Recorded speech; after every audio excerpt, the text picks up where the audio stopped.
The following is a presentation of iRacing on PTR TV.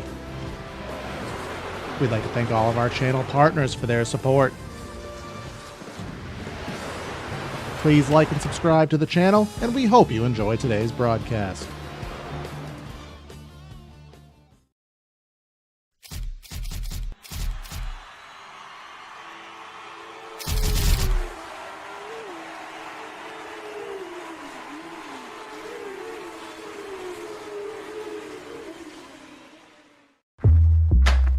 Whatever you drive, however you drive. AMSOIL specially engineers lubricants to maximize power, performance, and protection in your vehicles, so you can work hard and play hard with confidence.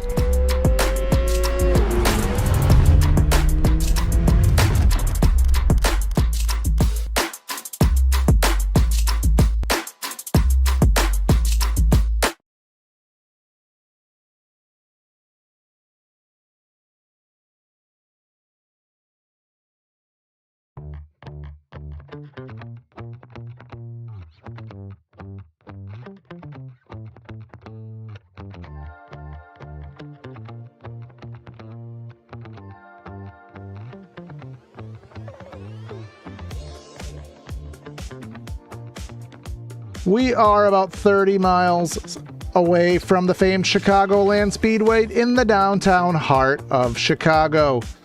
Nestled out in the city streets in Grant Park lies the 2.2 miles of the Chicago street circuit built entirely by iRacing and then transformed into the real world.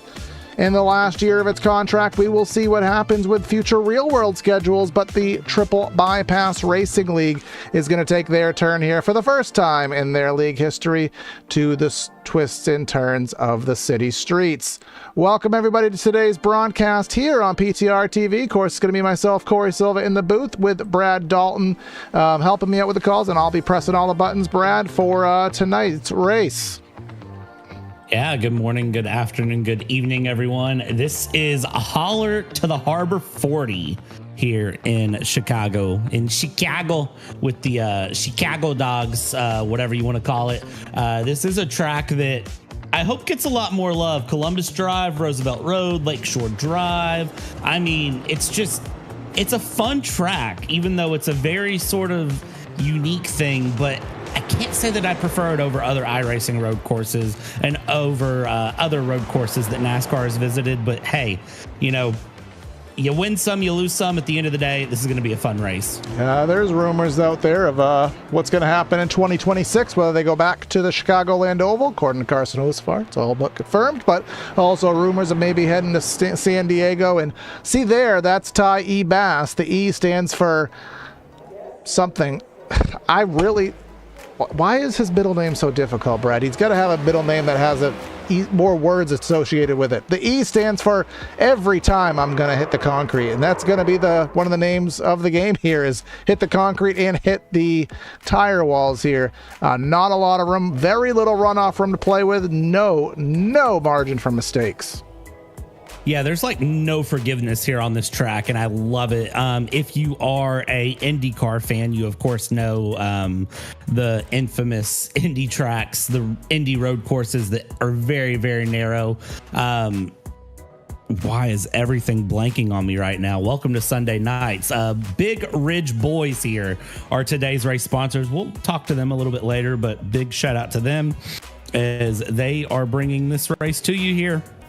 And the point standings as they go here, Corey, for the Holler to the Harbor, it's Steve McClendon leading with Ben Harcum there in second place, Jared Jackson in third, and Matthew Robinson in fourth. Davey Hendricks, Brad Kress, Chad Baer, bearing it all out there in P7, Matt Harmon, Sean Bradley, and one Mr. AI Al Corey in P10, the only driver that hasn't crossed that 100-point threshold yet here in season number 8.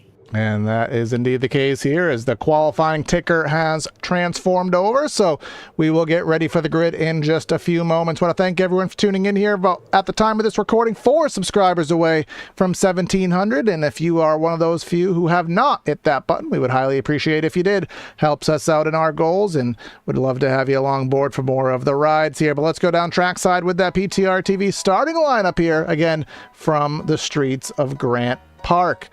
Getting today's race off from the front row is going to be Mr. Chad Baer with that lap time 1:28.602, and the Canadian Keaton Crothers. He's going to roll off in that second position. Third row will find William Emert with, I don't know what that flag is there. New update here. Maybe somebody knows. Do you know, Brad? Not off the top of my head, I don't. I'm it's actually trying to figure that out. It's a surprise. We got Jeremy Brown in 4th. We got Marty Rogers in 5th. We got Michael Hopkins going to be in the 6th spot. 7th finds the likes of Alan Kunman with Brad Kress. You talked about him there in the point standings. He is in 8th. Rounding out our top 10 is Ben Harcum and then Anthony Suarez, a very popular name, last name that is, from the real world. That it is P11, it's Al Corey. P12, Matthew Harmon. And then 13th place, we'll find Jason Benson with Jared Jackson, P14. P15, Ty E. Bass with Kyle Dewey in P number 16. 17th Japanese. place. And then Davey Hendricks from Florida Man iRacing. And then Cameron Kane in P18. Matthew Robinson, 19th. Michael Seymour, P20. 21st place here on the day. We only have a couple more drivers. I'm going to finish this one out. Dylan Freeman, Daniel Williams, 22nd. 23rd, Dominic Zanobi, and then Naj Crutchley, not from North Carolina, but indeed from the sweet country of Ukraine in P24. All right, that is our PTR TV starting lineup here from the streets of Chicago. A little track map for those who are not versed, and basically the number 8 with a little crescent on the bottom. That is the abridged version here, but a lot bumpier than you would expect it to be, and that will give these drivers a massive challenge. Our race details sponsored by, we don't have a sponsor for this segment. There'll be 40 laps around here, and we will have 1 stage brake caution at lap 10, 3 sets of tires, 2 backup cars here. They get 1 more than typical, but the fuel load in the setup is to be expected. Yeah, this is going to be a good one here. I'm glad to see the extra car being given to everyone to kind of help curb what the drivers have already told us is going to be a race of attrition here and a race of survival. So, and also iRacing's automated caution system, for those of you concerned about cautions tonight, is turned off. So it's only admin thrown cautions, of which I don't think the track will get blocked. Yeah. I think we'll be okay on that one. And to be honest, road cautions, I don't even know if they actually exist. So even if they were on, I don't think it actually would mean anything. So some leagues do tricky things with incident caps and using this automated fancy DNC software, but we're going to have that 1 break, and it'll be 30 laps to the end. And the number 1 goal here is going to be stay off the wall. I didn't make a keys to the race graphic, but we can just say the same thing. Keep it off the wall. Keep it off the wall. And Brad, what's the 3rd key of the race? It's probably going to be keep it off the tire barriers. So yeah, keep it off the inside wall, keep it off the outside wall, keep it off the tire barriers.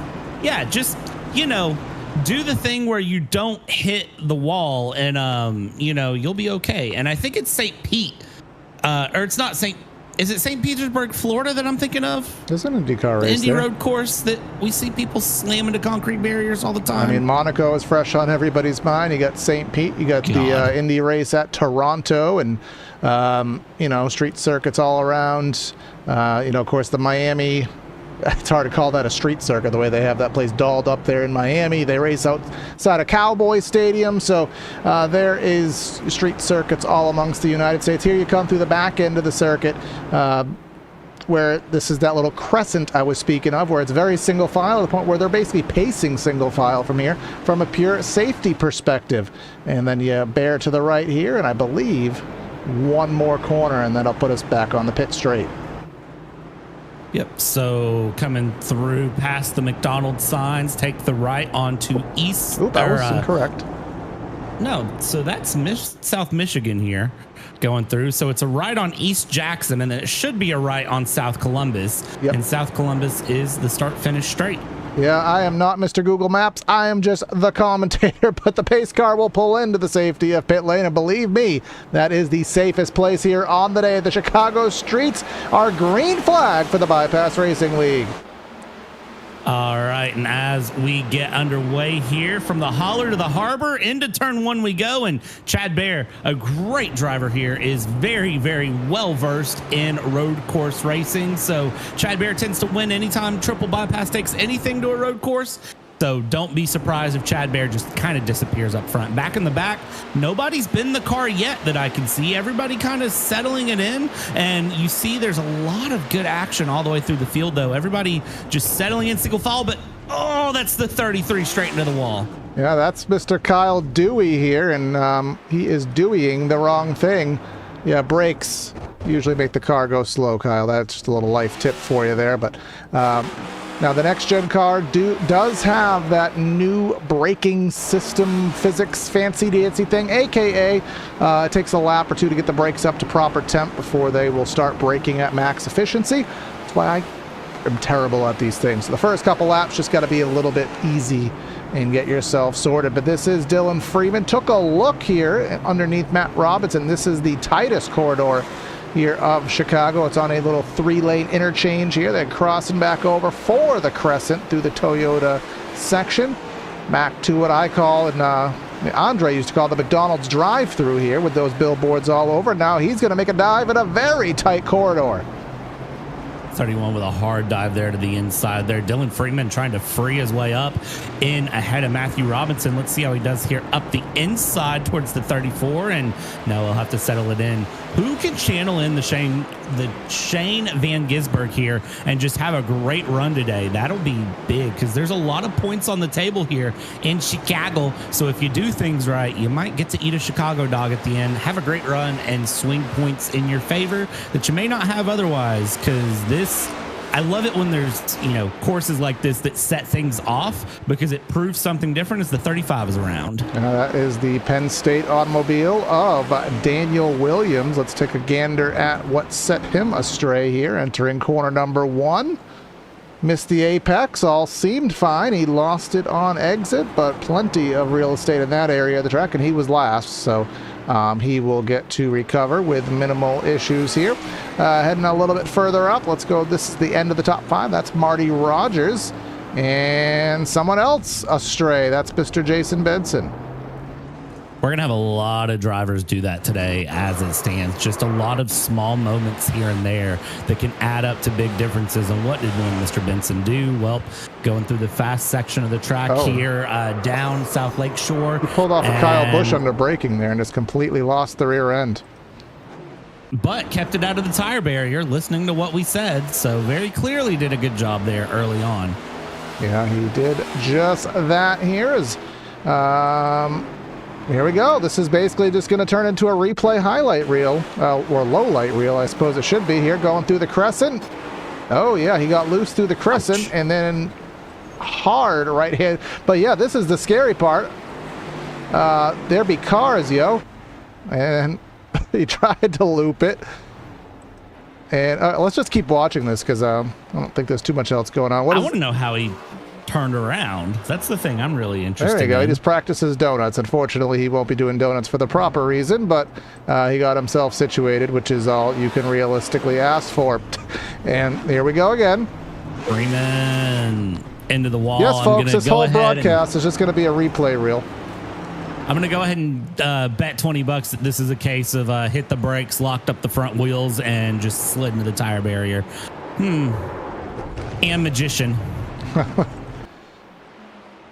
Also, hold on. Can we go back to his car? What is that paint scheme?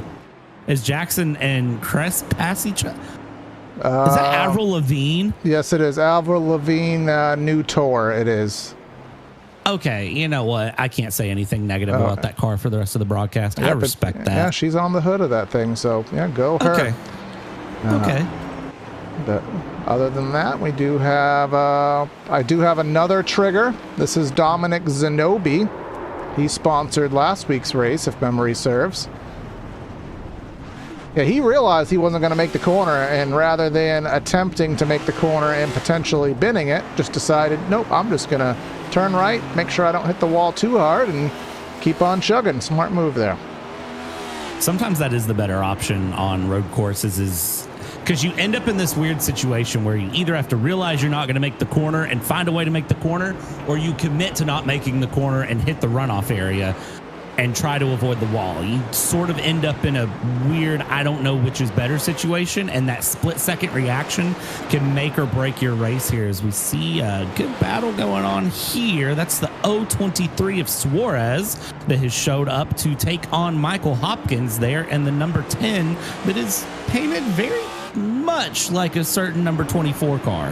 That would be like the next gen 2024 rainbow colors, I guess.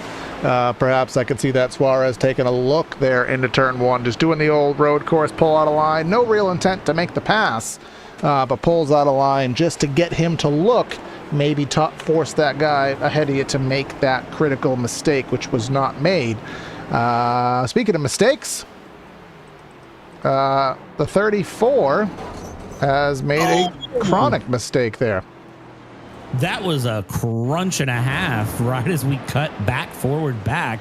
Watch this here. So this is what I talked about, that decision of when you hit the brakes and you know you're not going to make it, what do you do? And unfortunately in Chicago, you really don't have an option. So way too hot on entry, and nothing could be done about that. And that front end is toast. Yeah. And what is not toast, who is toast, is Anthony Suarez, who we were just talking about his battle with Michael Hopkins there. Let's see what happened into corner number one. See, those rotors are glowing. And he done put the beans down too hard, and no harm, no foul. Just lost a bunch of track position. Luckily for him, there will be a reprieve in about 5 laps time with a caution flag. See, here's the thing that is interesting for me, is that if you're not used to driving road course, you're going to have a very, very bad time here, because you have to manage tire temps, you have to manage brake temps, you have to do a lot of things that, I'm going to be real honest, you're not used to doing in a race car. And trying to manage and watch that is things that are just very unique. And honestly, this Cup car, I want to say it could be a really, really good road car. It really could be a great road course car, but you just have to drive it almost like you're driving a supercar, an Australian supercar. And no spoilers to today's winner. Yeah, actually, I haven't even seen today's race, so yeah. But anyways, yeah, it's such a unique thing that if you're not used to it, you have a bad time. And it's why Chad Bear does so well, because Chad Bear is used to this and is great on road courses. Go on board with him and just watch the ebbs and flows of a lap here, and watch the bumps on that newly updated digital dash here via the new iRacing build. And that's actually another kind of point of contention here, is these drivers aren't just racing a Cup car on a track that they don't traditionally race on.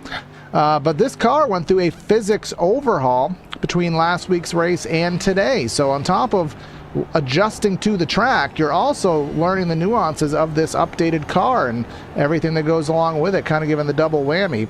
As we have another driver, Brad Kress, who has towed to the pits via an issue, which is right here.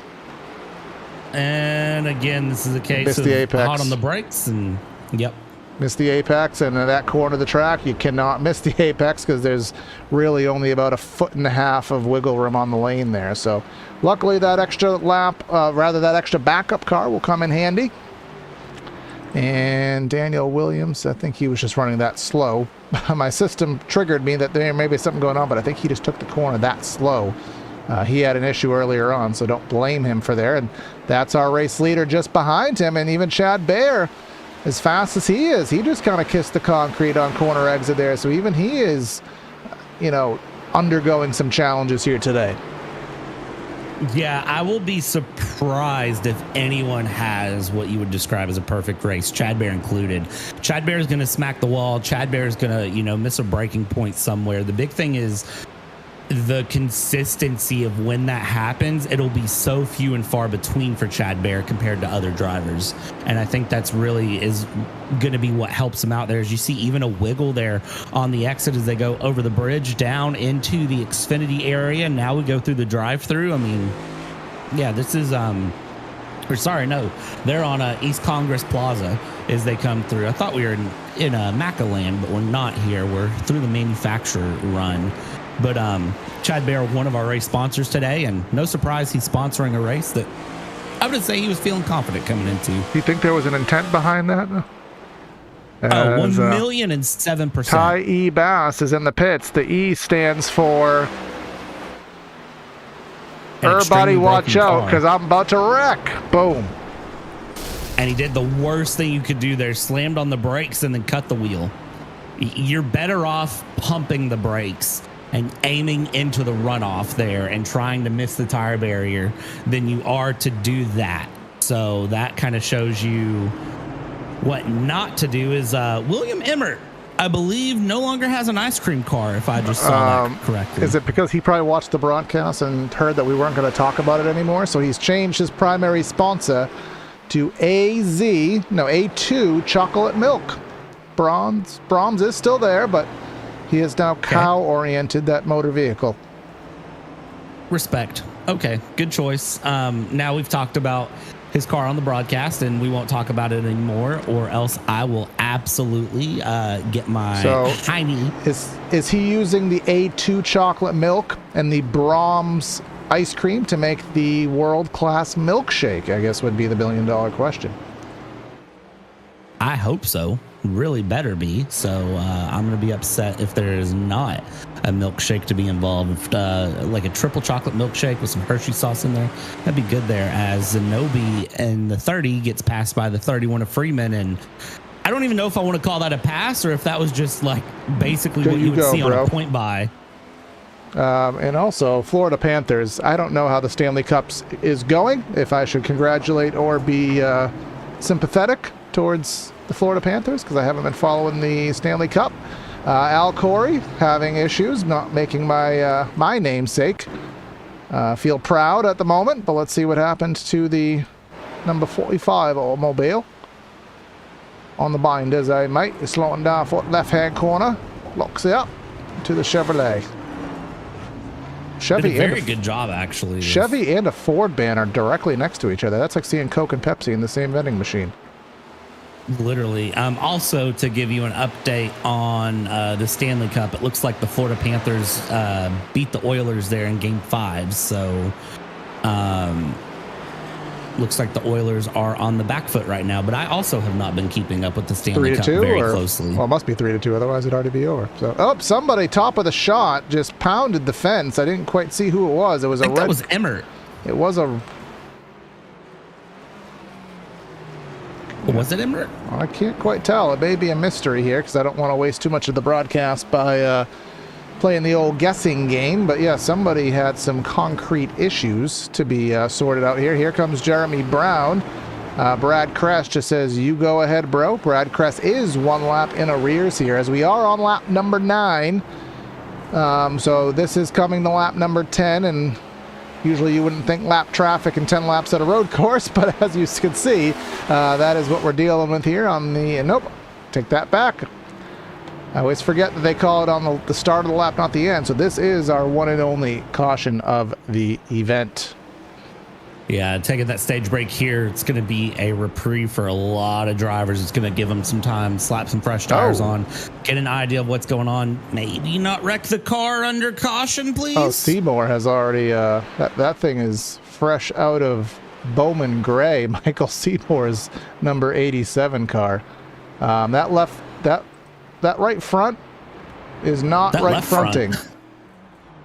The left front fender is fine, but the right front tire is certainly not right fronting here. So while we're under caution, probably would be a good time, Brad, if you want to have a quick word with our race sponsors here, or at least one of the two, both of them, however you want to coagulate that. Let's find out where they're at. Brad Crest, Chad Bear. That's who we're looking for. Let's find them. Neither one of them are in chat. So a word with neither of them. All right. We could have a pretend interview.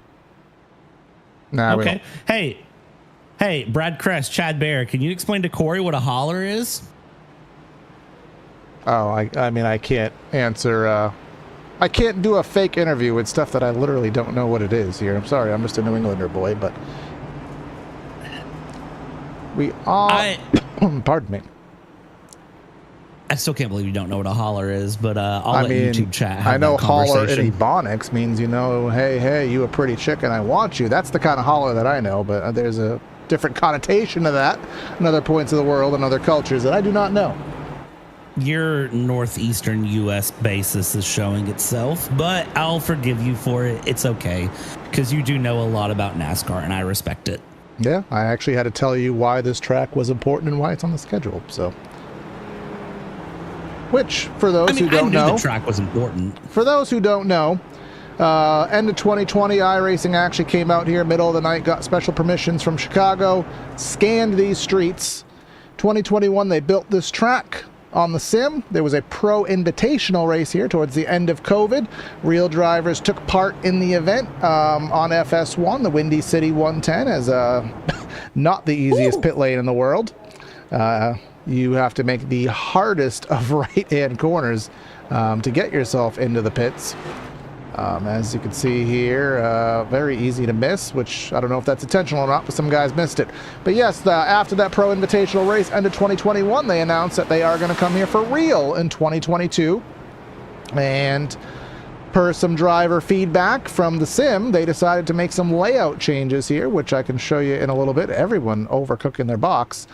But yeah, iRacing basically was the reason this track exists. So a little cool stories there, but it is in the end of its 3-year deal, so rumor is it's not coming back. So what is to come will be interesting. But while we have this opportunity, I think we are going to have at least one more lap, so this will be a good time to do our race recap of Michigan's race last week. So stay tuned for that.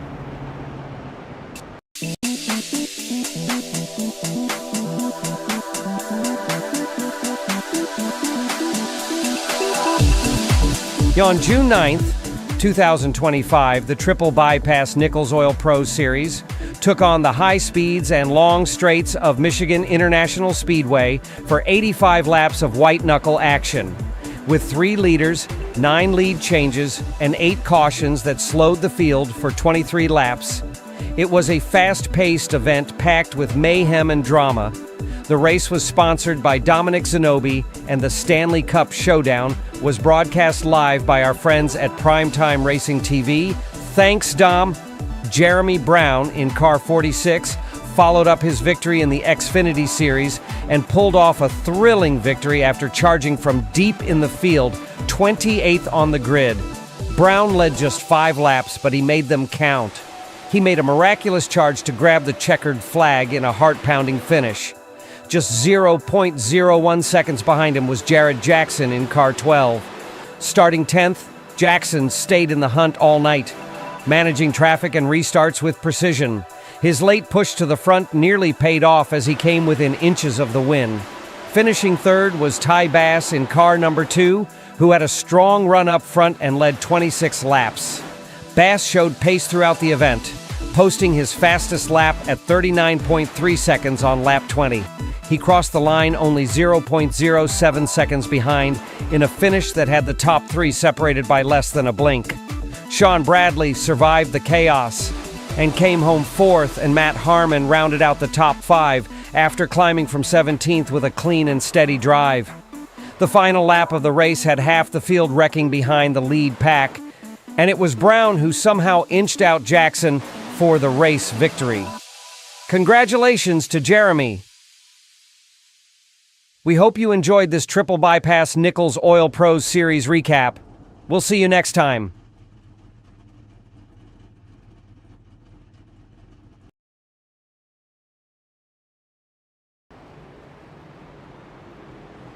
All right, we are back here on PTR TV for the second stage of the event. It'll be 30 laps to finish things through here after pit stops. Actually, we'll bring up our stint graphic on the ticker. And actually, I guess everybody did pit after all, but a couple guys didn't, but they pit on the second time by. So we aren't privy at all to the fuel load, and I didn't make a mistype on our race details. It is an 80% fuel load. I don't know why it says 40. Obviously because I typed it in wrong at some point, but we don't have a privy to that. So I'm gonna gather that they probably can make this, but I don't know if you have any inside sources to prove that one way or another, Brad. Let me find out really quick. I can always don't call ask Al. He lied to us last time. Oh yeah, he forgot about the draft last time, didn't he? Is that what happened last time? Let me do some digging and let me phone a friend and I'll get back to you. All right. The 30-second clock is ticking on that, literally and figuratively here, but coming through the back end of the circuit, I did forget that I did put this fancy track map feature here in, so it gives you a perspective of where we are on the racetrack coming into that right-hander bottom of the hill. This is a downhill braking point. This is one of the sectors of the track that iRacing actually modded. You can see that lane to the right-hand portion of your screen, not from that camera and not from that camera, but there was essentially two interchanges there, and they were going to run the first interchange and then they chose to run the second one. So actually there's two versions of this track available in iRacing for that purpose. iRacing getting big in track building here. So but now we come to the back end of the track, making that two right-hand 90-degree quarters, and that puts us on to the pit straight. I'll leave Brad. You could be the geographer there with the street names. That's beyond my abilities. Oh, it's not too hard to figure out, so we can definitely look at that and go through. So let's see how things go, because of course South Columbus Drive is the main run here. We go on to South Columbus, and it is going to be green flag out. Chad Bear will take us back running here to get going on lap number 13 of 40. And look at the Popeyes car with a deep dive to the inside. Avert your eyes, because this could get ugly quickly.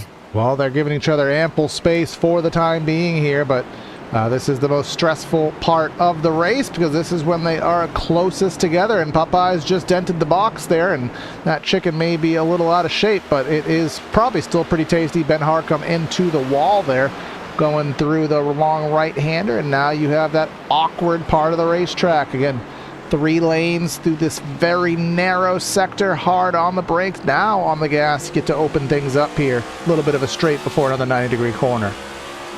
And as we go through and continue along, keep on the gas here, deep into the 90-degree off of South Columbus. On the East Balbo Drive we go, and riding on board here with the number 3, just trying to keep up with the number 10 ahead, and just hard on the brakes we go. Another right-hander. Don't cook the tires, don't hit the inside wall, and make sure you actually hit the apex so you don't hit the outside wall. Now we go through East Congress Plaza Drive, and that is where the fun runaround goes through. Whoa, whoa, whoa, whoa! Whoa! Saved it there.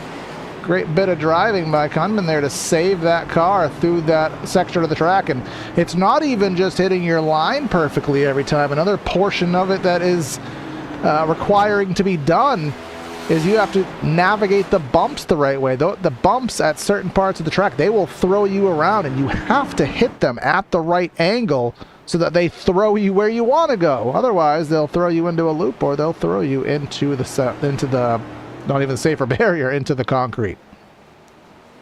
Yeah, it's very, very easy to lose the car under braking from those bumps and just going through, because it is a case of just, this is laser scan for how the road is, and that is literally how the road is. The road is bumpy. I don't know if you've ever driven any public road in any major city. Corey, I know you have, but yeah, bumpy roads are very much a problem. Oh. I don't know if you know this, but yeah, bumpy roads do that. Yeah. As a person who lives about 45 minutes away from Boston, does have to travel to it about every month or so. Yes, having streets, potholes are a thing here to a significant degree, and I see somebody on the struggle bus here, back of the shot. That is That is Matt Harmon, who has since towed to the pits, but we must uncover the root of his issues. And this is into turn 1, and my guess again is a little too much on the brakes, and actually no, not enough on the brakes, I'd say. And again, that's one of those that sometimes when you go to make that turn and you can't make that turn, you're better off to just it's such a weird position to be in, and it's such a hard thing to explain, kind of the situation where you need to sort of pump the brakes to get the car to turn more. It's a weird situation. Yeah. Essentially, when you lock the brakes, essentially no matter what you do, the car is just going to slide. That's just the nature of it. So when the car is sliding, the only way to get grip is to get it to not slide. And the part that is very counterintuitive is you're going too fast, so your brain says don't let off the brake, when in effect letting off the brake is the only way you're going to save or minimize the damage. Well, and the thing is too that this is a track that punishes over driving. Like, that is one of the biggest things with this track, is the more you push, the worse it gets. You know, in traditional road courses, and you think of, you know, any road course under the table with the exception of, say, Monaco, St. Pete, Miami, you know, the dumb F1 tracks, and even then a lot of them still have this. You know, if you overdrive a corner, there's runoff. That you can just hit the runoff and be okay. I mean, if you watched Le Mans over the weekend and the 24 hours of Le Mans, even if you miss the first or second Mulsanne chicane, there's runoff that you can just cut through. And we saw many cars do that, but somehow the plushie survived. Don't ask me how. But there's runoff usually. Here, it's tires or concrete barrier. Take your pick, which is the lesser of two evils. And I'm pretty sure I would pick tires, because they are, even on the sim, they do kind of have that actual elastic property to them. They won't damage you as radically there. But either way, neither would be the preferable option. We did talk about, what did we talk about? We did talk about attrition being the name of the game here. And I feel as though that thought is being mended by an issue with Benson again.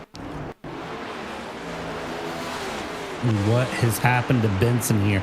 Benson's already used one fast repair, so what happened here? And again, turn 1 over driving. Yeah, not enough of that slowdown juice there, unfortunately. And he is still chugging around at about 45 miles an hour. So obviously the handling is askew there. But this is actually a good proper battle here. 5th, 6th, 7th on screen. Michael Hopkins, Ben Harcum, and then Alan Kunman there in that number 3 car. They are all over each other again through that little crescent corner, back to the right, and then sit yourself up for the last 2 corners. Too tight to really make a pass through this sector, but you just got to set yourself up, get the good run off the pit straight, and then lead yourself into turn number 1 with a chance. Certainly going to be interesting to watch and see where a move can be made, because the thing is, there's so many 90-degree corners on this track that you sort of have to Danny Rick late break it to really make the move stick. You can't go for a half lazy lunge, as we see here going through. Now you have Ben Harcum trying to get past Michael Hopkins. Inside turns to outside, mind the wall there, and let's take it 3 wide really quick, as the 3 is going to smell a move. Is this a 2-for-1 special? I think this might be a 2-for-1 special, but in the wrong direction for the number 10 of Michael Hopkins, and that indeed it is. Loses 2 positions in the matter of 2 corners. I think he was going for safety there, and someone not going for safety is Dylan Freeman, number 31. Not the first time he has been astray here on the evening, and let's see what instigated it this time. Avril Lavigne, hopefully you didn't have the physical copy, because that CD is broken. MP3. Why do you have to go and make things so complicated? MP3 might be corrupt as well. Just one of those, make the option, and very clearly his option was just a little boop of the tire barrier, so he was able to get his car back and going there. Mother of toothpaste here. I got some triggers. I will not make jokes about that. Triggers as in my overlay software. That is Ty E. Bass. And actually, I think I actually caught the rest of them live. Nope, I missed another one by Dominic Zanobi. Nope, he's just exiting the pits. But he stopped on the track, so it thought that was a wreck, so can't really fault it on that. Yeah, very smart decision there for Zanobi to just sort of stop and let everyone go by. I think that's a safe decision being made from him as he goes through. So as we see here, Al Corey in the 45 is cut. He was just in the middle of that battle, or he was close enough to a battle. Turn 1. That's the spot of failure here today. Spin on exit. For those who follow IndyCar, you'd know that that Detroit pace car special on exit there, kind of akin to that. See, and the problem that I'm kind of seeing with some of the drivers in turn 1 specifically is that they want to get all the way back to the left to take the right hand of turn 2, but you have so much more time to get across the track than you realize. So if you overdrive it, you're going to have problems. You cannot afford to overdrive this track, but you have to push a little bit. There's a very fine line, and the more that you're balancing that line, the better it's going to go. And as we can see, Chad Bear won Thursday night in Xfinity, and Chad Bear just running away and trying to win it again. All right, Brad, we're going to spitball an idea here because we kind of expected that this was going to get a little tame as time progresses. You could refute, but I think it's interesting. You know how in real world they'll kind of do that spotter segment where they just have all the spotters talking at the same time? Yeah. What if you go down to the other the lobby that everyone's in, tell them not to say anything ridiculous for about the next minute, and we do like kind of a live radioactive in this. Let the drivers talk about their experiences. Oh, I promise nothing on this one, but yeah, give me. You could ask if they're for it. Just say, don't say anything stupid. We're just going to cut to driver audio, and have fun with it for about a minute or two. Give me 60 seconds. Let's see what we can find out. Yeah, just trying to fill in some time here, and we'll do it through the field and whatnot a little bit later. But still, Alan Kunman, he spun out. Now he's trying to gain some of that time back and struggling there on corner exit. Cameron Kane there in that Affleck car, just in front of Kunman there. This is for that 9th position, and Matthew Robinson, he is in the pits, and it seemed as though he may have struggled on his way into the pits. But I guess he's all right. He just had to back up into his stall. Brad is back with a potential answer or refute. The drivers are down for it. However, I will say push to talk is on for their side. So just on the background end, if that's an issue, just make note of that. But yeah, we can definitely make this work. All right. So yeah, we are just going to go quiet, and we'll just hop down there. I'll meet you down there. Yeah, so we are just going to go quiet, and we're just going to let the drivers just talk about their whatever's going on, whether it's their on-track feedback, whether it's them complaining that they missed a corner, or just shooting the poop. Com's going to go quiet for about 2 or 3 minutes.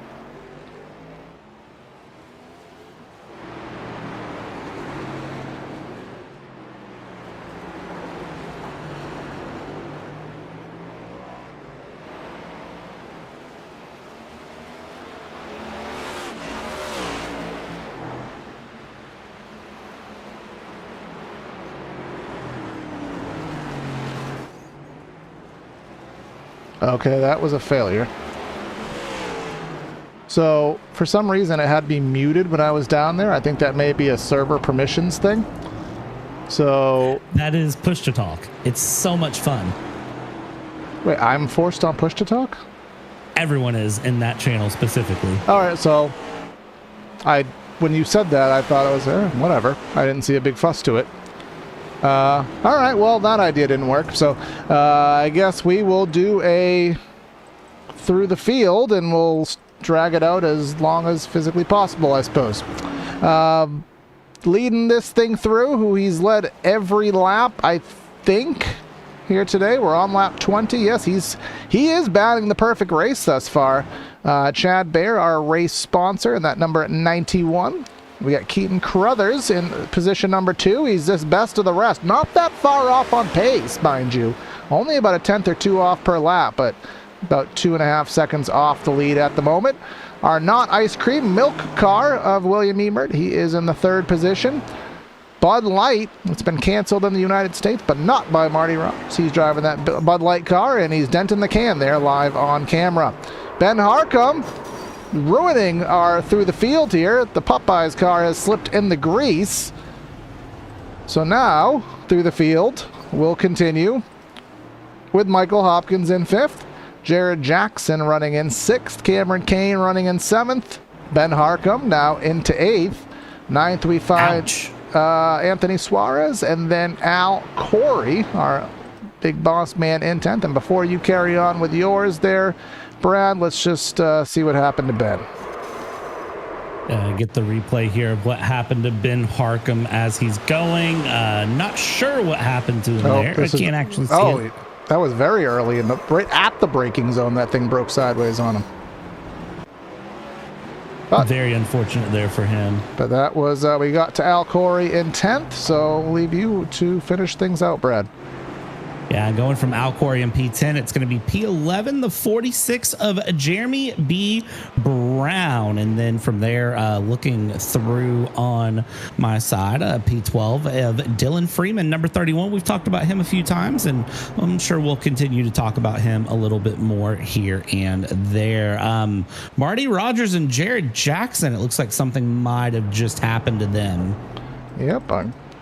Yeah, Marty Rogers in the pits, and he was just in a decent running order. So let's see what happened. This is entering turn number 1, which has been a calamity corner. Not that the rest of them haven't been, but yeah, a little bit too much beans on exit. Just lost it on the bumps. And I believe you said something. Somebody else may have gone astray as well. John Crutchley is being triggered that he had an issue of sorts. Nope, he just exited the pits. Yeah, the overlay software has been doing a phenomenal job of giving us issues. Oh, this is what it was. He basically just stopped, so it kind of assumed something was going on. It's always funny to see. But that, I think we were down in about, if we did Seymour, I think we were up. We were about to do Seymour through the field, and now we'll do Seymour as an instant replay as he wrecks trying to reorient the vehicle. Oh gosh. See what we can see, if we can see more here for Seymour. Well, at least he saved it the other way. He didn't just full-blown go. Yeah, that's a good point there. So if we reset things there, Corey, your screen share has disabled on my side. There we go. So as we continue through the field here, going for Seymour to Seymour, we did talk about Dylan Freeman. We missed Alan Cudman, though. So that is where we'll pick things up with the number 3 there in 12th place.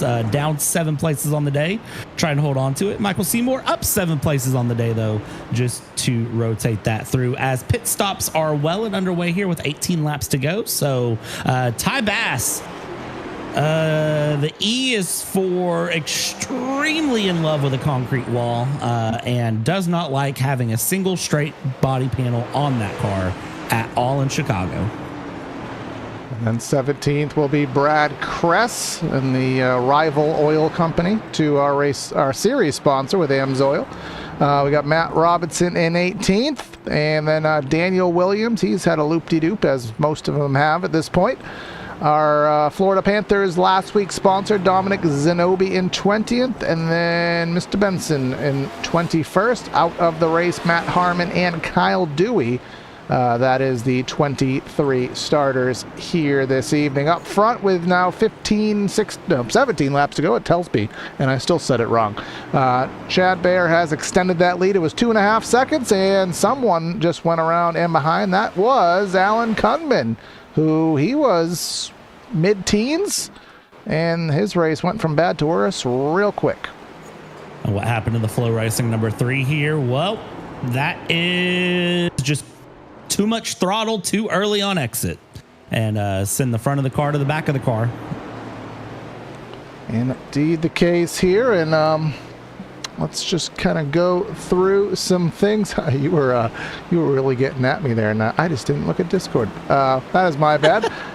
Well, that's part of being a streamer, is your Discord notifications are off, so if you don't look, you don't see anything. So little nuances of life here in the back end. We did go and get a couple talking points, because we knew we would need them here today. Let me just kind of go through my little list here if anything stands out. This is the first stock car race for Triple Bypass at a street circuit.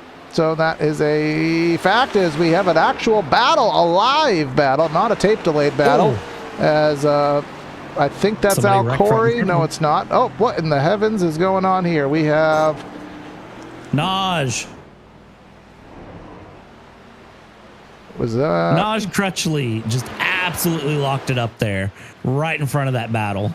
All right, yeah, let's go back here on a replay, because I was lost for a second. This is on board with him. And it wasn't just him, though. It was somebody else who screwed up, too. Oh, that was the 35 that we were just talking about, Daniel Williams. And this is all the while that we had that battle going through there. And, yeah, never a dull moment. Cudman in the pits. Chad Bear. Chad Bear! No! Do not tell me Chad Bear bend it. Well, I don't want to tell you, but I'd be a liar if I didn't. He absolutely cooked it like Julia Child into that segment of the racetrack. And remember, there is a fast repair, but he's going to have to tell you. There was no way, even if he let off the brakes, there was no way he was going to be able to there's no error room there besides maybe try to go left into the little bit of runoff space. So that is a race changing incident. And now the race has, I mean, look at this, Brad. We might actually have a legitimate battle for the win now, because Emert and Crothers are pretty close on time and pretty close on the racetrack. Well, this is going to be an interesting one to watch here. William Emmert half a second off of Keaton Crothers, and pace-wise, they are very similar. Last lap, 132.3 to a 131.7 for Emmert. So Emmert actually showing faster and consistently showing faster. So 809, 405. I don't really know who's going to get this one, but oh my God! You know what I just thought? We can make a Pitbull joke about William Emmert, Mr. 405. Maybe someone will get that. Oh my gosh. Yeah, I don't know. I'm done. No, you're not done. You got 15 laps of action now. In their Thursday Xfinity Series race, Chad Bear did win that race. Brad Kress and Chad Winstead rounding out the podium. So Brad Kress has not had the same luck here today, finishing second in Xfinity, but only running currently 15th, 2 laps down here in the next gen. And as we said, the next gen did have a bunch of updates, which some drivers are struggling with, as we have very well seen. They are currently doing some testing. Of course, the Gen 4 has been out for a while. It was kind of the misclassified ARCA car. But the proper 2003 Gen 4 is available, the Taurus and Monte Carlo, and they are doing some preliminary testing. They did do some testing, possible including that in the Bypass Tour in Season 8. It'll be exciting to see if they bring the Gen 4, the 35, the Penn State car. You know, if he didn't have a Penn State paint scheme, I'd feel a little worse for Williams there. I'm going to be real honest. That's a personal thing, though, but seeing him go through and around and try to keep that car going in a straight line and not end up like Penn State actually does, which is absolutely obliterated here. Emmert, we're on board with trying to keep up. 1.7 seconds, has lost all pace that he had on Keaton Crothers. Keaton Crothers has dropped the proverbial lead weight out of the bottom of the car. This is where Chad Bear led to his early demise. This is a very difficult sector. Now we open back up here to the Blue Cross sponsored segment, and Geico, that'll be deleted next build, because Geico has pulled their affiliation with NASCAR, to my knowledge. So I'm pretty sure there's a progressive car. Yeah, it's Denny Hamlin. So Geico has decided that they don't want to spend more money in the NASCAR world. There's Xfinity, they've renewed their sponsorship with the Xfinity Series, I think, for one more year. And that sponsor will be demised, at least from that standpoint. So who knows? Will Busch come back and sponsor the Busch Series? Craftsman did, so who knows? But other little factoids, and I think that's all I got for little blurbs provided by admin. So the rest of it will be on us. Where's Andre when you need him? I mean, I can go on about random NASCAR facts till we're blue in the face, but not all of them are relevant to this race. At least it's not raining. Of course, spoilers to those who missed the Mexico race. It did rain there. The next-gen car, iRacing has rain. The next-gen car, as with every other NASCAR automobile, stock car, none of them do have rain enabled. There's no rain tires, wiper model. I'm sure it's hashtag soon, but not yet. So, what is up with Harkham's front left? It is not doing. It's missing. Oh, and he's just trying to muscle the car to the pits, I guess, for fast repair, and has officially given up. Oh, I found it. I done found to find it. And very similar fate to Mr. Chad Bear. Going too quick. Brake pedal. Hello. Brake pedal. No. Yeah, and that fender, might want to go back and pick that up. And yeah, that left front, not left fronting. And I think that that car has clucked its last cluck. And that drive-through line will be a little bit longer here. As we go back to live footage, the gap now 2 seconds. Again, there comes a point too, Brad, with every race, and Harkham now in the pits. There comes a point with every race where you have to kind of accept your fate and accept your result. And Emert, whatever, we haven't got corrected on that yet. There comes a point where he's essentially, now we're closing in on 10 to go in a few laps, he's going to have to throw in the flag and say, you know what, I'm not going to get to him. Let me just back it down and finish this thing and not bin it. Because as we saw with Chad Bear, even the best can still bin it here.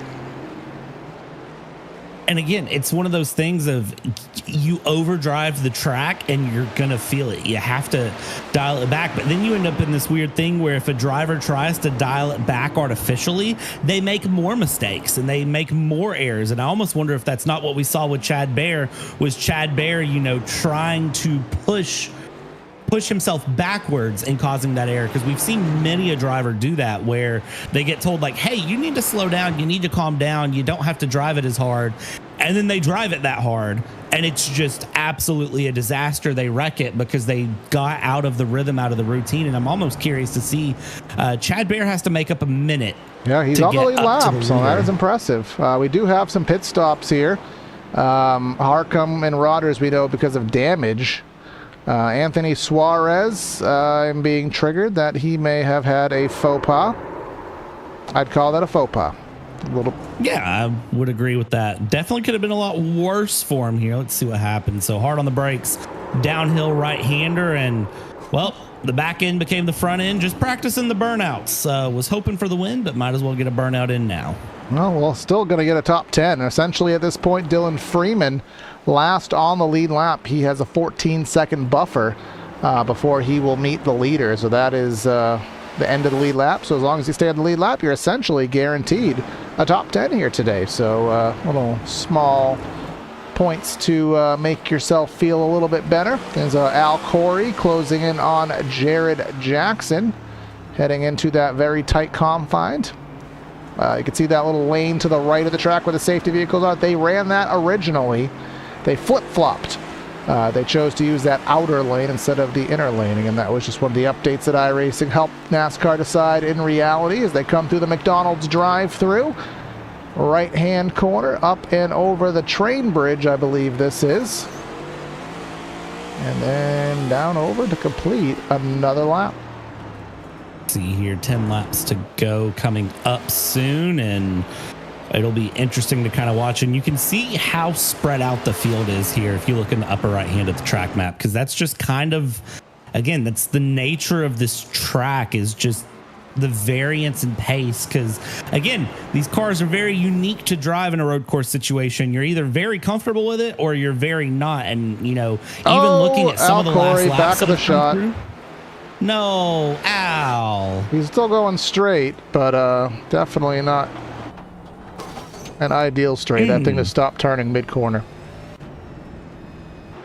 Ouch. That was a hard hit too, but looks like got away with it somehow, but Oh, don't know Cameron how. Kane, he was running in fourth, and another faux pas. This section of the track, I'm not sure if it's marbles, if it's heating up, but this kind of narrow back section of the track where we lead, well, actually, he had two issues. There's issue number Ouch. one, and I think issue number one led into issue number two.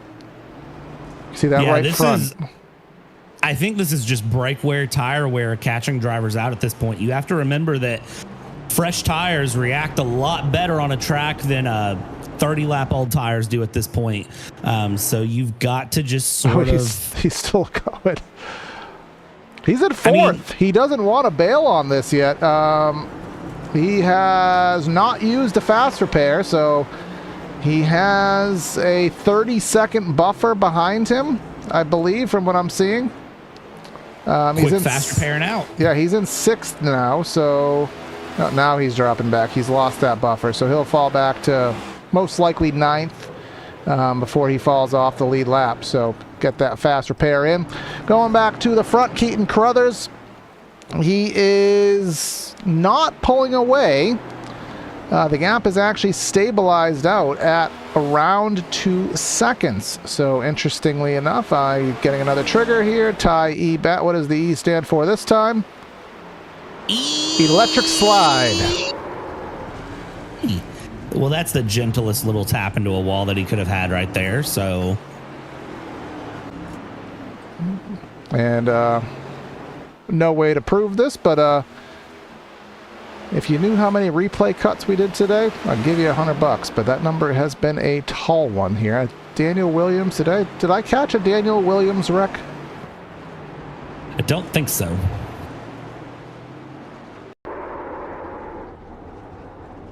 Oh, that was just a little itty-bitty slide there.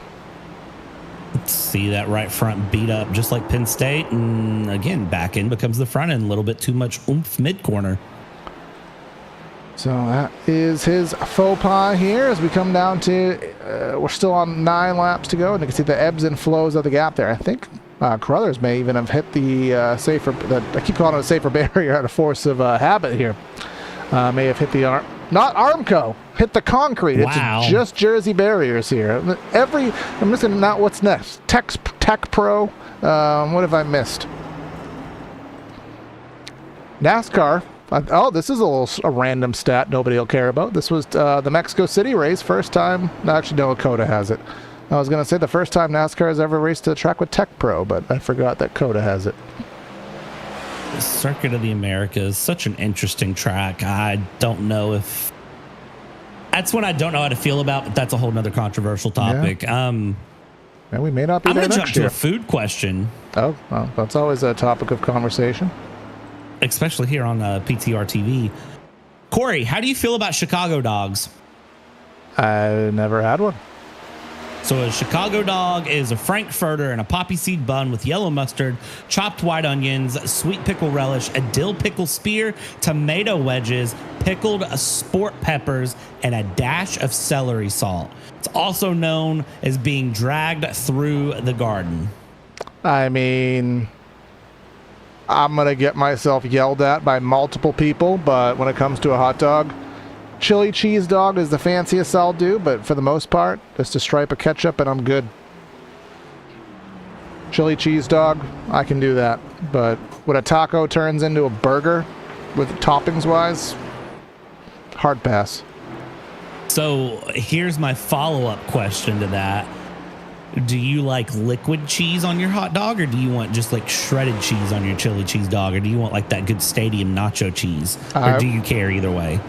Not picky, but I would just do my nacho cheese, and I'd put my chili, and then I would sprinkle my like Mexican cheese, and I would throw it in the oven under the toaster or the salamander for those who work in restaurants. Get that little melty toast on top, and I'll call it a day. Maybe some crushed up onions, fried onions if you got them. But now I'm hungry because my dinner was rather minimalized here today. But speaking of things that have been minimalized, what a segue. The lead has Penn State spins out again. I won't catch that replay because it's just someone getting loose again.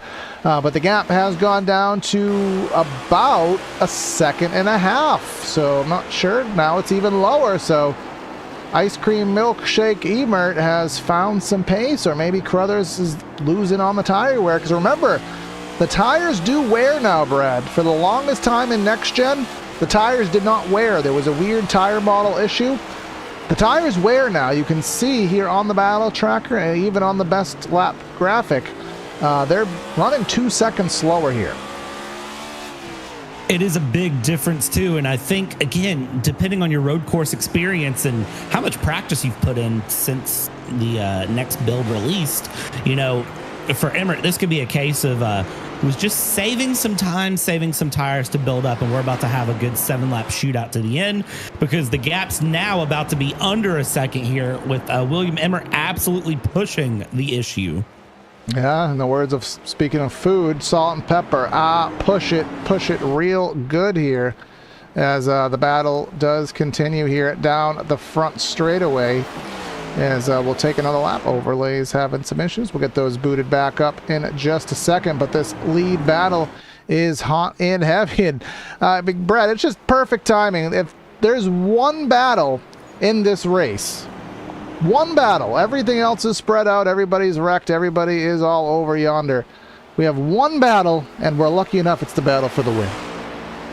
That's just always how it goes. You're going to have that big battle at the front, kind of looking through, trying to see what other battles might be existing through the field. And yeah, no, you're right. Things have pretty well calmed down. I will say Chad Bear is up to 5th place, though. So Chad Bear is still trying to reel things in, but Chad Bear is still sort of just stuck at the moment behind the 46 of Jeremy Brown and is not able to get past Chicago. Definitely one of those. It's one thing to catch, it's another to pass, as you'll hear me say a bunch on Wednesday nights and Elbows Out Racing when they run. But that is what you just have to be used to here in road courses. Is Jeremy Brown with a great move there, just pulls over, lets Chad by, but they're still almost 60 seconds away from Crothers and Emert, so not really a lot they can do about it here. Yeah, not a lot indeed, as just trying to work on it again. Chad Bear, the odds of him getting podium are going to be quite low because he does have 30 more seconds ahead of him to go. So I don't think he is going to be able to accomplish that, but he'll certainly work the best he can here to get. Yeah, the overlays are. There was just an update to the overlays before this broadcast, and as you could tell, they work quite well here, just trying to get things booted back up, but we are doing well with 5 laps to go. Closed way up. Yeah, we're down to 0.3 of a second. This is going to get spicy. Here's the problem that you're going to come up with. And I did a karting broadcast yesterday, and we saw this a lot too. So you see it in real life as much as we're probably about to see it here. If you pass too early, so say Emert were to go for the pass now, right? With 5 laps to go and get this pass done. You pass too early, you're going to get yourself in the problem where you open yourself up to get passed back. And then that just doesn't work for anyone. So for Emert, it's all a matter of when does he make that pass? Do you make that pass now and try to open a gap? Do you wait? But maybe you wait too long. This is going to be a big questionable decision. But now lap traffic comes in. Can you use lap traffic to help pick this pass off? This is going to be interesting. Yeah, it will be interesting indeed, and they're going to want to get out of the way. That's Dominic Zanobi, who's just in front of the leader here, and he will pull away and hopefully get hard on the binders, not affect the braking zone. And oh no, contact into the braking zone. Emert gets into Crothers. They both get sideways. Small contact there. Crothers still trying to save it as Emert drives off into the sunset. And I have a feeling that that is not going to be looked at very happy by any sort of race control here. 405 deep on the brakes. Just a love tap to the rear, and both of them spin here. But then the lap down car comes in and just absolutely smacks the 809, just sort of insult to injury. And I'll be curious to see if the 809 and the 405 swap positions back, if any sportsmanship is given there, or if the 405 says, hey, if I'm going to get like a 5-second penalty here for this, I'm running away. Yeah, I was expecting, to be honest, in that incident that they would both stop and kind of reorient themselves, and Emert was going to let him go. I mean, it's something you don't see every day, but I was kind of expecting it. It didn't happen, unfortunately.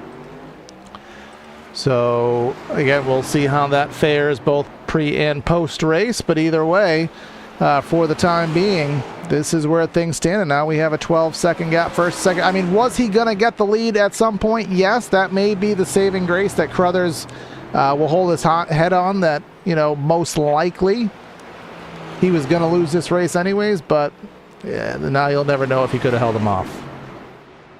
To be a fly on the wall for Emert and Crothers radio right now, because they're in Discord together. So to be a fly on the wall and hear what was just said between those two, I'd love it. But I guarantee you, just again, knowing how they are, Emert probably was very quick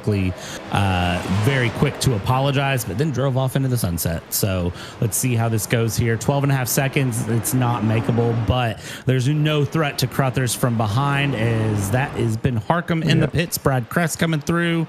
Yeah, this one got interesting with 3 laps to go. Yeah, another issue for Harcum here. Was he trying to get out of the way? I think he was trying to get out of the way, so he just put himself in the fence, which, you know, take it as it is, but now he is behind the wall. But now that gap, 13 seconds, so he's indeed pulling away. There was a little bit of contact and some connectivity issues, but a little bit of contact with Crothers with Zenobi there. Not any impact, you know, on his vehicle, really. It was all aesthetic. But he is losing about a second a lap. So again, the inevitable happened. It's just how it happened that will have to be scrutinized. Yeah, and I will say that, you know, looking at that all the way around, it's not ideal, but it is a moment that happens here. But the field's such a variance and similarity of pace in ways that I wasn't expecting. You've got a lot of guys that are running 130s, a lot of guys running 131s, and a lot of guys running 133s. So you have a lot of fast drivers, but I think it's taken them a pretty considerable amount of time to just get the cars under them here around this track.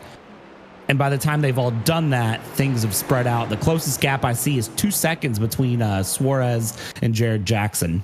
Yeah, and Suarez, I mean, he's kind of running where he was traditionally running all race. I mean, he was kind of running in that 7th-ish position for the most part, and you know, multiple issues, but has more or less found himself where he has deserved to run, which is in that position right now. 4 drivers behind the wall: Kane, Kunman, Harmon, and Dewey. Matthew Robinson all but out of the race, but just chugging along as we come through about, say, another lap and a half remaining here at Chicago. And as we go with 2 laps to go here, lap and a half essentially, yes, coming through, going through the right-hander and to the long sweeping left, past the park here, through the manufacturer's run, now through the drive-through section. I tell you what, a McDouble sounds pretty nice right now. Going through, I had a Baconator for dinner and it just didn't hit. A McDouble would be pretty nice. Son of a Baconator on sale, or the real one?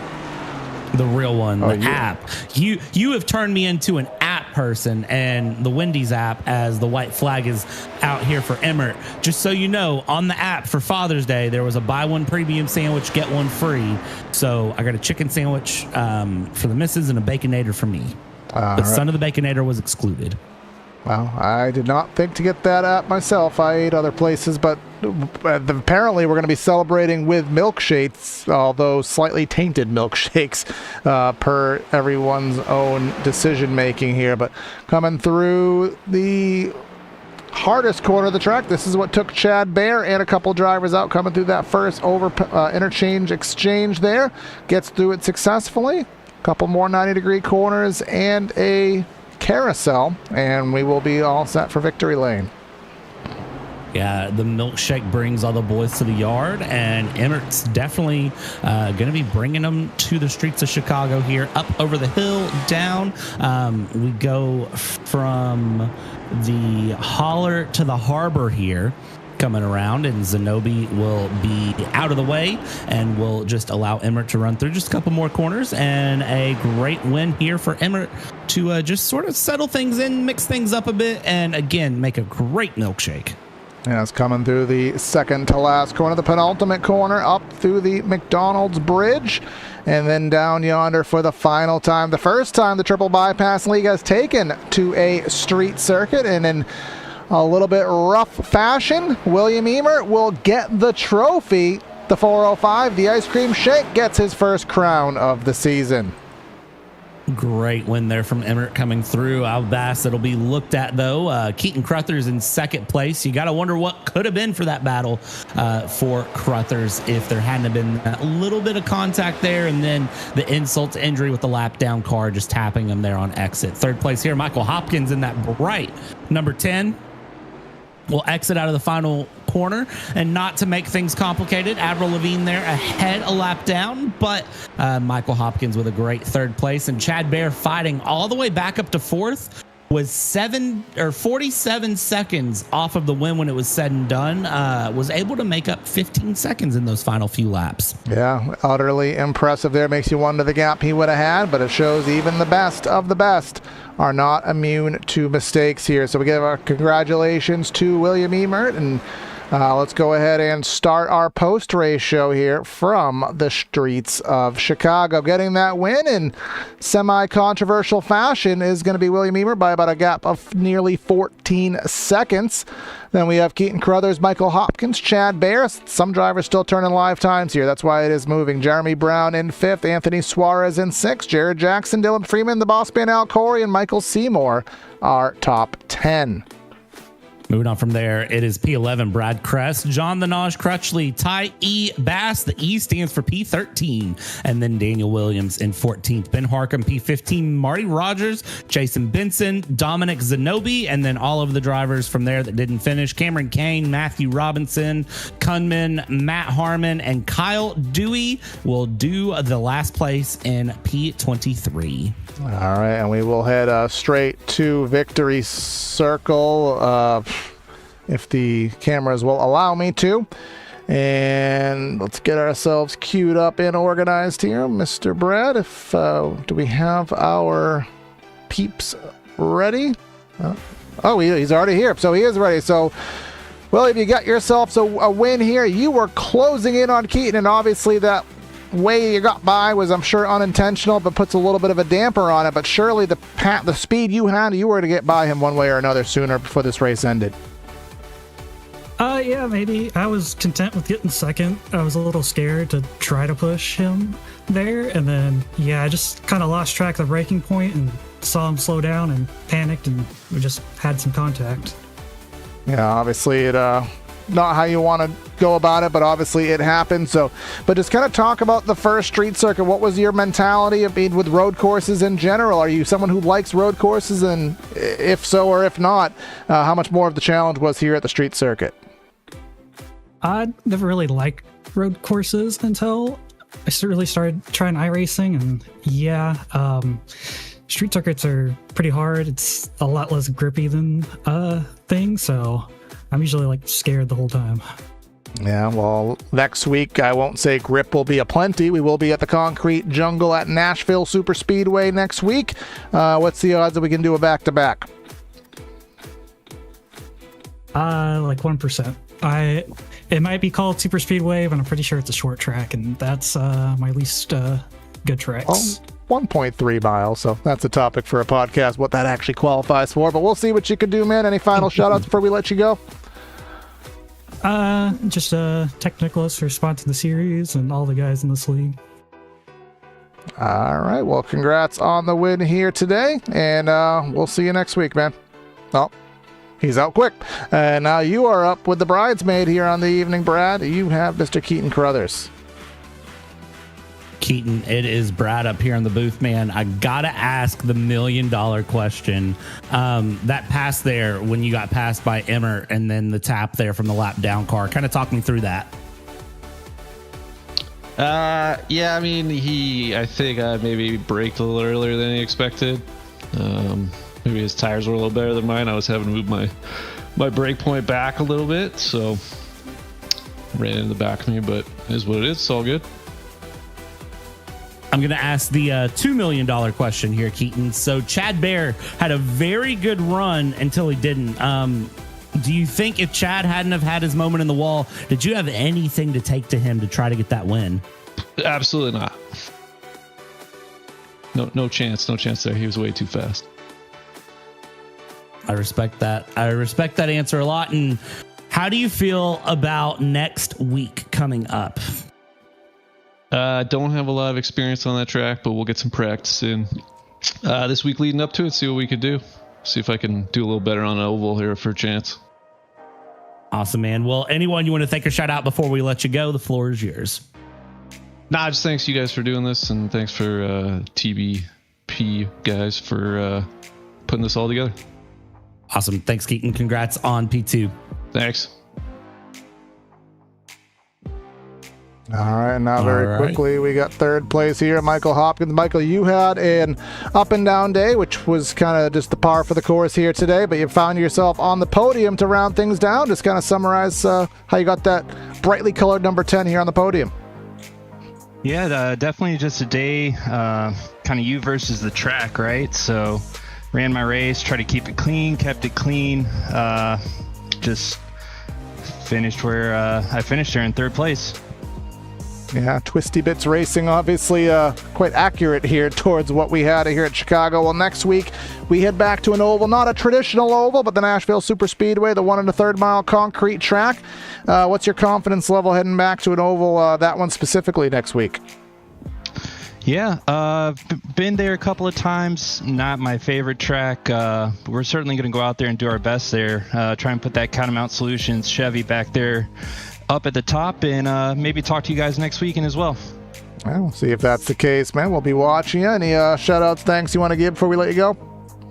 Yeah, just the boys at Catamount Solutions, solid second and third today. Like I said, we'll try our best to do it again next weekend. All right, man. We'll catch you. We'll see you then. Good luck. Congrats on the solid run tonight. Thank you. All right, so the race here today, Brad, at Chicago, obviously a lot of thrills, even more spills, a little controversy, so just a normal NASCAR race in the grand scheme of things.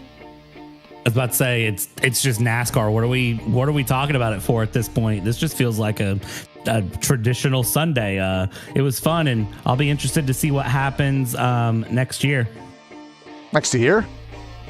Next week. So wow. I was gonna say, is there a 6-month layover that I'm not aware of? I hope not.